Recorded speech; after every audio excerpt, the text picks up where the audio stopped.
붙였습니다. 우리 조국 대한민국에서는 지난달 10월 20일 그리고 24일에 남북에 흩어져 있는 남북 이산 가족이 서로 다시 만나는 상봉 행사가 있었습니다. 서로 만나는 행사라 해서 그것을 상봉 행사라는 한문자로 쓴 것입니다.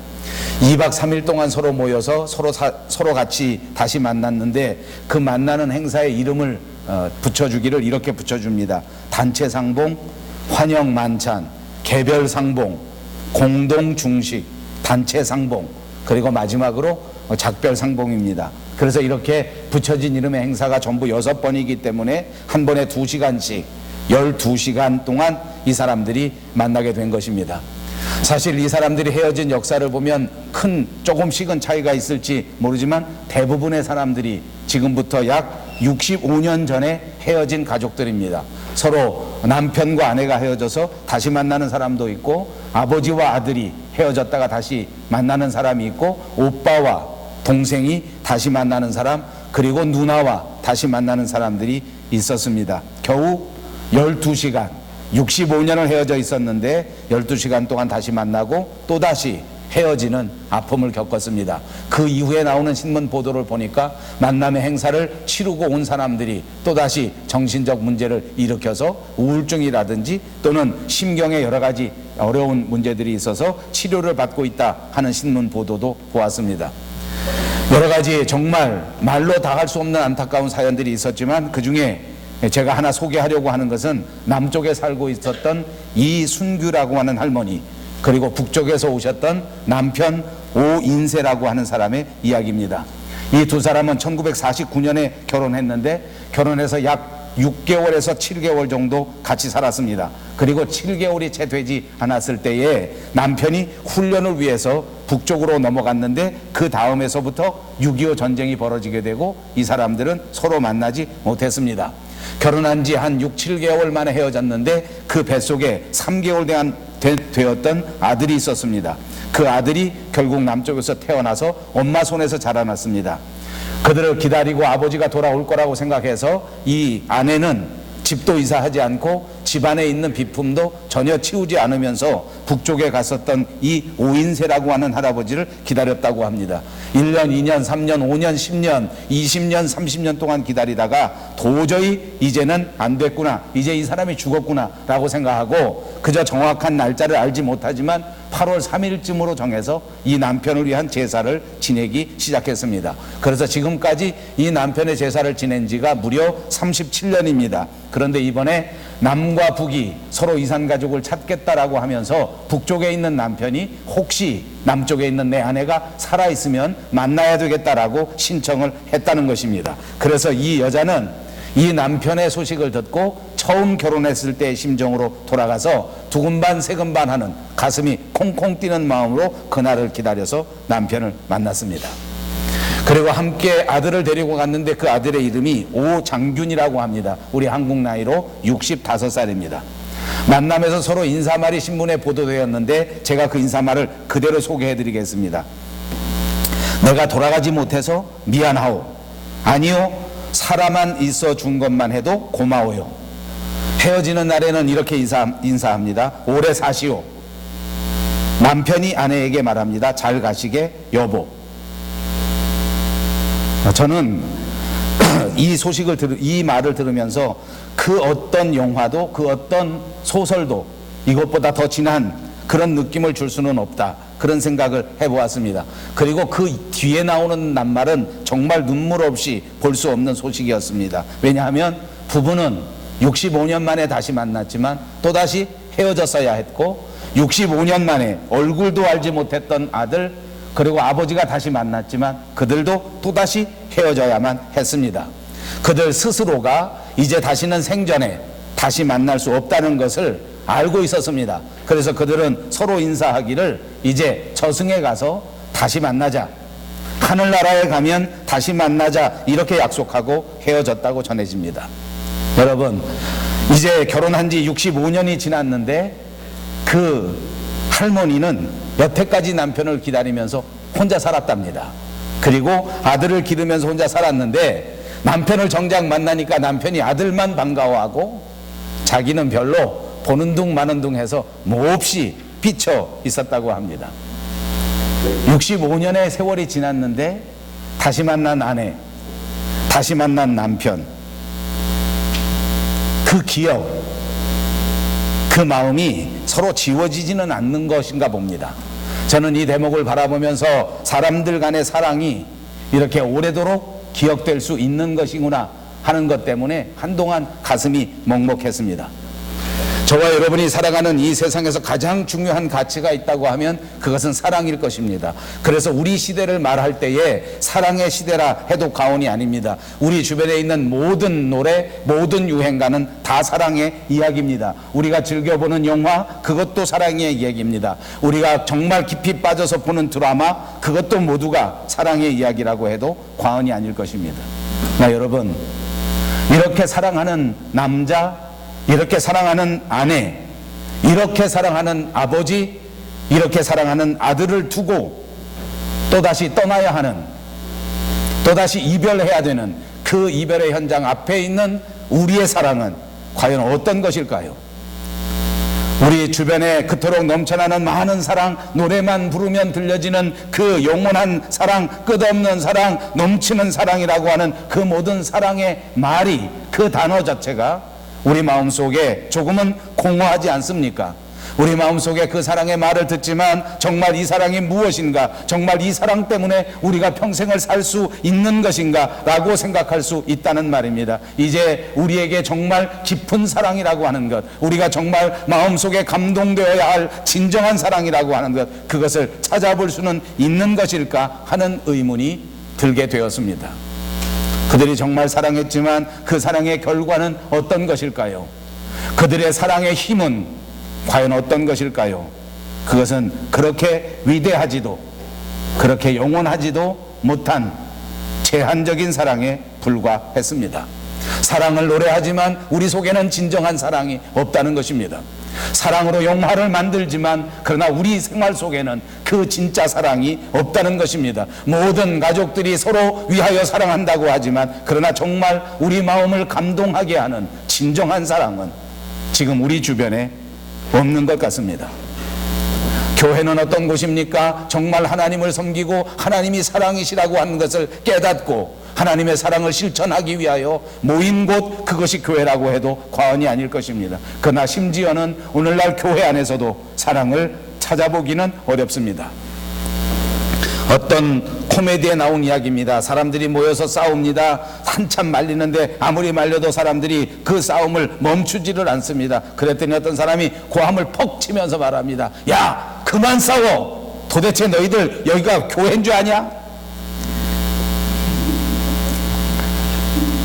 보통 사람들의 눈에는 우리 교회가 사랑의 공동체라고 그렇게 말하기보다는 오히려 교회가 서로 싸우는 싸움의 현장이라고 그렇게 눈에 비추어지고 있다는 것입니다. 우리가 살아가면서 어쩌다 정말 이거는 진짜 사랑이겠구나, 아 이건 정말 사랑이구나, 나는 이 사랑을 꼭 붙들고 살아야 되겠다라고 생각하면서 그 사랑을 마음에 느껴보기도 하는 것이 사실입니다. 그러나 가만히 보십시오. 조금만 시간이 지나게 되면 내가 진짜 사랑이라고 생각했던 그 사랑이 오히려 내 마음을 상처를 주고 우리 사람의 관계를 아프게 만드는 요인으로 남아버리는 경우가 허다하지 않습니까?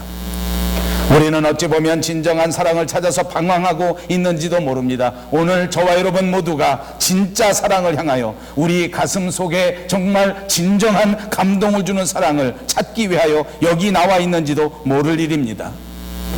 여러분, 우리가 같이 봉독한 말씀을 기억하십시오. 사랑은 여기 있으니, 우리가 그토록 바라고 우리가 그토록 찾고자 했던, 그토록 갈구했던 그 사랑, 아무리 시간이 지나도 변하지 않고 아무리 환경이 달라진다고 하도 끊임없이 우리 마음속에 감동을 주고 우리를 새롭게 하는, 그래서 이 험한 세상 살아갈 때 우리에게 능력과 힘이 되게 하는 그 참사랑, 그 진정한 사랑이 바로 여기에 있다.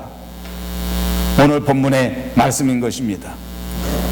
사도 요한은 우리를 향해서 크게 외칩니다. 이 진짜 사랑이 여기에 있다. 우리의 아들이라고 하는 별명을 가졌던 그 사도 요한, 그 사람을 변화시켰던, 그래서 위대한 사랑의 사도로 만들었던 진짜 사랑, 그 거칠고 외로운 삶을 용기 있게 살아갈 수 있도록 만들어 주었던 그 사랑, 참사랑을 발견했다고 오늘 저와 여러분에게 분명하게 선포해 주고 있는 것입니다. 그렇습니다. 하나님의 사랑은 세상 사람들의 사랑과 이처럼 다른 것입니다. 잠깐 있었다가 없어지는 것이 아닙니다. 환경 때문에 끊어지는 그런 사랑이 아닙니다. 죽음이 두려워 그만둘 수밖에 없는 그런 사랑도 아닙니다. 그 마지막이 상처로 끝나는 사랑도 아니요, 그 마지막이 결코 약속이 없는 이별로 끝나게 되는 사랑도 더더욱 아닐 것입니다. 그 사랑은 어떤 사랑입니까? 그것은 완전한 구원의 사랑인 줄로 믿습니다. 그 사랑은 생명의 사랑인 줄로 믿습니다. 영원토록 우리와 함께 해주실 변치 않는 사랑, 그 사랑이 여기 있다고 말씀해 주신 것입니다. 언제까지나 우리 가슴속에 머물면서 언제까지나 우리의 삶과 우리의 인생 가운데 함께 하셔서 역사해 주시는 능력, 그것이 하나님의 사랑이신 줄로 믿습니다. 오늘 이 사도 요한이 증거한 사랑이 어떤 사랑인가를 생각해 보시면서 이 큰 사랑 안에 여러분 모두가 넘치도록 충만케 되어지시도록 주님의 이름으로 축복합니다. 첫 번째, 이 사랑은 십자가 위에서 나타나신 사랑입니다. 10절에 말씀하시기를 사랑은 여기 있으니 우리가 하나님을 사랑한 것이 아니요 하나님이 우리를 사랑하사 우리 죄를 위하여 화목 제물로 그 아들을 보내셨습니다 라고 기록해 두었습니다. 우리를 죄로부터 구원하시기 위하여 하나님께서는 놀라우신 계획을 세웠는데 그것은 독생자 예수 그리스도를 우리 가운데 보내시고 그분을 십자가 위에 내어주시기까지 그 엄청난 결단을 통하여 우리에게 사랑을 보여주신 것입니다. 그렇습니다. 하나님은 사랑이시기 때문에 우리를 사랑하셨습니다. 그런 하나님의 사랑이 말로만 하신 것이 아니라 개념 속에만 머물러 있었던 것이 아니라 이토록 구체적인 실천의 방법을 통하여 십자가 위에 분명하게 나타나 주신 것입니다. 그리고 이 사랑은 하나님께서 우리를 찾아와 주신 것입니다. 우리가 하나님 앞에 찾아가고 우리가 하나님을 조르고 우리 하나님 앞에 부탁한 것이 아니라 하나님께서 우리에게 친히 찾아오셔서 우리를 먼저 사랑해 주셨다고 말씀해 주고 있는 것입니다. 기억하십니까? 베드로를 찾아가셔서 배반한 제자를 용서하시고 죽었던 그의 마음, 죽었던 그의 영혼을 다시 일으켜 세워서 다시금 하나님의 사람이 될 수 있도록 세워주셨던 그 사랑, 그것이 십자가의 사랑입니다. 그 십자가의 사랑, 그것이 베드로를 향하여 나타냈던 그 놀라우신 실천의 능력이 오늘 하나님께서 우리에게 주신 사랑이란 말입니다. 그래서 하나님의 사랑을 보았고 하나님의 사랑을 만졌고 하나님의 사랑을 귀로 들었다고 간증하고 있는 것입니다. 여러분, 진짜 사랑이 어디에 있습니까? 여러분이 찾아야 할, 여러분이 간직해야 할 그 사랑이 여기에 있으니 하나님께서 십자가 위에 자기 아들을 죽이시기까지 표현해 주셨던 그 십자가, 거기에 사랑이 있다고 하는 사실을 꼭 믿으시기를 바랍니다. 이 사랑이 오늘 저와 여러분에게 꼭 필요한 사랑 아닙니까? 이 사랑을 붙들고 우리의 삶의 현장 속에서 승리할 수 있는 삶의 원동력이 되는 그 사랑이 아닙니까? 그 사랑이 여기에 있으니 바로 십자가 위에 있는 사랑인 줄로 믿습니다.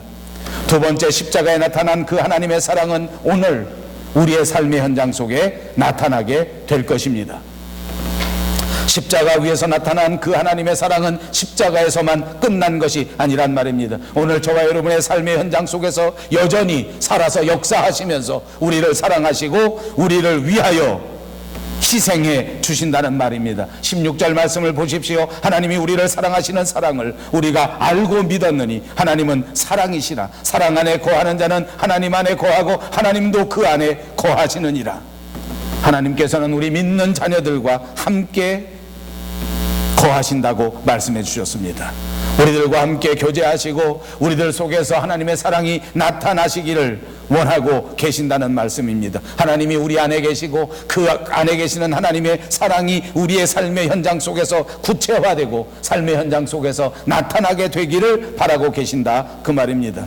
그렇습니다. 예배를 통해서 십자가에 나타나신 하나님의 사랑이 다시 저와 여러분에게 고백되어지고 그리고 경험되어지고 그리고 그것이 나아가 주님이 원하시는 대로 이 세상에 뻗쳐나가기를 원하고 계시는 것입니다. 그래서 사도 요한은 십자가의 사랑이 바로 저와 여러분의 삶의 현장 속에서 다시 발견되어야 한다고 말씀해 주고 있는 것입니다. 이스라엘 백성들이 출애굽할 때에 우리 하나님께서는 이스라엘 백성들을 도우시면서 구름 기둥과 불 기둥으로 그들과 함께 하셨습니다. 언제나 내가 너희들과 함께 하리라, 내가 너를 사랑한다라는 것을 우리에게 표현해 주시기 위해서 구름 기둥을 주시고 불 기둥을 주시고 성막을 통해서도 늘 우리에게 보여주셨습니다.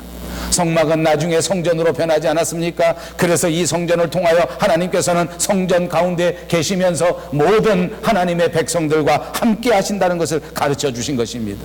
성전의 휘장은 모두가 다 무너졌습니다. 성전은 무너지고 휘장은 무너졌지만 하나님께서는 다시 한번 예수 그리스도를 이 땅에 보내주셔서 우리와 함께 동거하시기를 원하시는 그 마음을 보여주셨습니다. 주님이 십자가에서 부활하시고 승천하실 때에 성령께서는 다시 우리 마음속에 찾아와 주셔서 우리와 함께 하시겠다고 약속하시고 우리와 함께 해 주시는 것입니다. 그렇습니다. 주님은 오늘 저와 여러분의 마음속에 함께 하시면서 우리와 함께 살아가시기를 원하십니다. 우리와 대화하시기를 원하십니다. 우리와 교제를 나누기를 원하시는 줄로 믿습니다. 성령께서 우리 속에 거하시기만 하면 우리에게 증거가 나타납니다. 그 증거는 바로 우리가 주 예수 그리스도를 나의 구세주로 고백하는 것입니다. 예수님을 우리의 구주로 고백하는 일은 우리의 교육으로 되어지는 일이 아닙니다. 인간의 지혜나 인간의 이성으로 되어지는 것도 아닙니다. 베드로가 고백한 것처럼 주는 그리스도시요 살아계신 하나님의 아들입니다. 예수님이 얼마나 기뻐하셨던 고백입니까? 주님은 너무나 기쁘셔서 베드로를 칭찬하시면서 말씀하실 때에 바요나 시몬아 내가 정말 잘했다. 이를 내게 알게 하니는 바로 하늘에 계신 하나님 아버지이시다 라고 말씀해 주셨습니다. 우리가 주님을 주님이라고 고백하는 것, 그것은 성령께서 우리와 함께 하실 때 가능하다는 것입니다. 내 힘으로 할 수 있는 것이 아닙니다. 내 지식으로 할 수 있는 것이 아니라는 것을 가르쳐 줍니다. 그리고 성령께서 우리 가운데 거하시면 또 다른 증거가 있습니다. 그것은 우리 마음속에 두려움과 염려와 걱정이 사라지게 되는 것인 줄로 믿습니다. 여러분, 두려움은 무엇입니까? 우리 인간이 가지고 있는 떨칠 수 없는 감정 가운데 하나입니다. 우리가 인생을 살아가는 동안 누구의 마음속에도 두려움과 걱정과 염려가 떠나가지 않는다고 해도 과언이 아닙니다. 우리가 살아가고 있는 한 우리는 두려움 속에 살 수밖에 없습니다. 염려 속에서 살 수밖에 없습니다. 걱정이 찾아오게 되어 있습니다. 그런데 여러분, 우리 마음속에 염려가 들어오고 걱정이 들어오고 두려움이 오게 되면 어떻게 되는지 압니까? 우리의 모든 마음을 꺾어버립니다. 용기도 꺾어버립니다. 사랑도 꺾어버립니다. 새로운 인생을 향한 도전도 그만 꺾어버리고 맙니다. 우리가 하나님을 향한 믿음도 염려와 두려움이 오면 어떻게 되는지 압니까? 믿음조차도 꺾어버리고 넘어뜨리게 되는 것입니다. 그래서 믿음이 있노라 하면서도 두려움 때문에 낙심해버리고 믿음이 있노라 하면서도 걱정과 염려에 사로잡혀서 그만 쓰러져 버리는 사람들이 얼마나 많습니까? 하나님을 오늘 우리가 마음을 활짝 열고 예수님을 나의 구주로 하나님을 나의 주인으로 받아들이는 그 순간에 주님은 우리 속에 들어오셔서 우리 속에 성령으로 충만하게 하시고 이 모든 두려움과 이 모든 염려와 이 모든 걱정을 물리칠 수 있도록 우리에게 역사하여 주시는 줄로 믿습니다. 그것이 십자가의 사랑입니다. 여러분, 오늘 예배하실 이때에 여러분 속에 이 하나님의 사랑을 충만하게 받으시기를 주님의 이름으로 축복합니다. 바깥에서 찾지 마십시오. 이미 여러분의 삶 속에 이 사랑이 있습니다. 오늘 사도 요한이 말씀하지 않습니까? 사랑은 여기 있으니, 십자가에 나타난 사랑이 바로 저와 여러분의 가슴 속에 있다고 말씀해 주신 것입니다. 오늘 여러분들 모두가 내 가슴 속에 하나님의 사랑이, 나를 구속하신 십자가의 사랑이 있다고 간증하고 고백할 수 있는 여러분들이 꼭 되시기를 바랍니다. 여러분 기억하십시오. 반드시 마음속으로만 하지 마시고 여러분 입으로 꼭 실천하십시오. 내 마음속에 십자가의 사랑이 있다. 내 마음속에 나를 구속하신 예수 그리스도의 참사랑이 들어있다. 아멘. 마지막 세 번째로 주님은 이 사랑은 오늘 우리의 삶을 통하여 이웃들에게도 나타나기를 원하신다고 하는 사실입니다. 마태복음 22장 37절에서 39절에 보시면 예수께서 가라사대 내 마음을 다하고 목숨을 다하고 뜻을 다하여 주 너의 하나님을 사랑하라 하셨으니 이것이 크고 첫째 되는 계명이요 둘째는 그와 같으니 내 이웃을 내 몸과 같이 사랑하라 하셨으니 그랬습니다. 우리가 잘 아는 내용입니다. 사랑에는 질서가 있다는 것입니다. 먼저 하나님을 사랑하는 것입니다. 먼저 하나님을 사랑하는 것. 하나님을 사랑하는 것은 여러 가지로 나타날 수 있습니다만 가장 중요한 것 두 가지는 바로 예배와 순종입니다. 하나님을 사랑하는 방법이 예배하는 일이요 하나님을 사랑하는 방법이 순종하는 것이라 그 말입니다. 예배가 무엇입니까? 주님과의 만남입니다. 예배를 통하여 하나님을 만나고 예배를 통하여 하나님 앞에 나의 모든 것들을 보여드리고 예배를 통하여 하나님 앞에 나의 사정을 아뢰어드리고 예배를 통하여 하나님 앞에 나의 사랑을 고백하는 것입니다. 그리고 순종은 무엇입니까? 예배를 통해서 하나님께서 말씀하시는 그 말씀을 깨닫고 듣고 아멘하여 그대로 실천하는 것, 그것이 바로 순종입니다. 이것이 우리가 첫 번째 해야 할 사랑인 줄로 믿습니다. 두 번째 순서는 이웃 사랑입니다. 이웃을 사랑하는 데에도 방법이 있습니다. 그 방법은 바로 섬김과 전도인 줄로 믿습니다. 섬김이 무엇입니까? 내가 처해져 있는 현장 속에서 나의 환경 속에서 나의 시간을 들여 나의 능력을 들여 나의 물질을 들여 희생함으로써 다른 사람들을 위하는 것을 말하는 것입니다.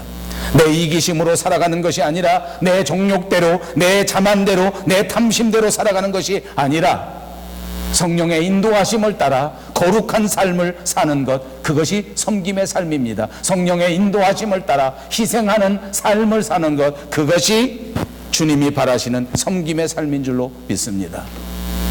여러분, 이웃을 사랑하는 일 결코 쉬운 일은 아닙니다. 또 이웃을 사랑하는데 하루만 사랑한다든지 또는 일주일만 사랑한다든지 그렇게 하면 그것도 좀 참을 수가 있습니다. 그런데 우리 하나님의 명령은 무엇인지 압니까? 언제까지나 끝까지 사랑해야 한다는 것입니다. 여기 어려움이 있지 않습니까? 여러분, 우리가 교회 나오면 교회 안에는 진짜 사랑스러운 사람들만 있었으면 참 좋겠습니다. 그러나 교회 안에 보면 사랑스러운 사람만 있는 것은 아닙니다.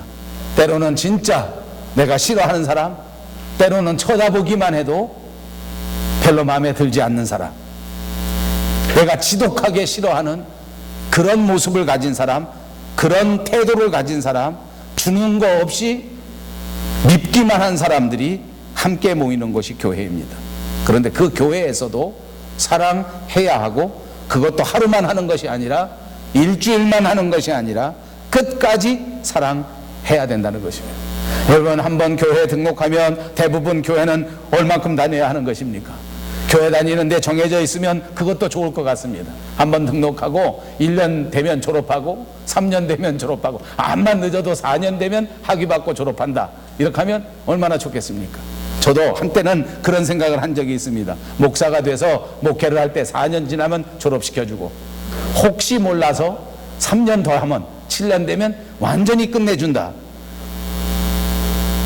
그런 법이 하나 있었으면 얼마나 좋을까.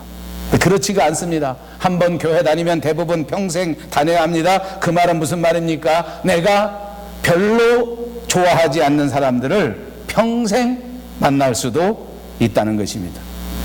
어떻게 생각하면 이것처럼 힘든 일도 없을 겁니다. 감당하기 어렵습니다. 그러나 그리스도인이라고 하면 이것을 참아내고 이것을 받아들이고 이것을 뛰어넘어서 서로 사랑해야 할 책임이 있는 것입니다. 이것이 우리가 주님에게 받은 명령이기 때문입니다.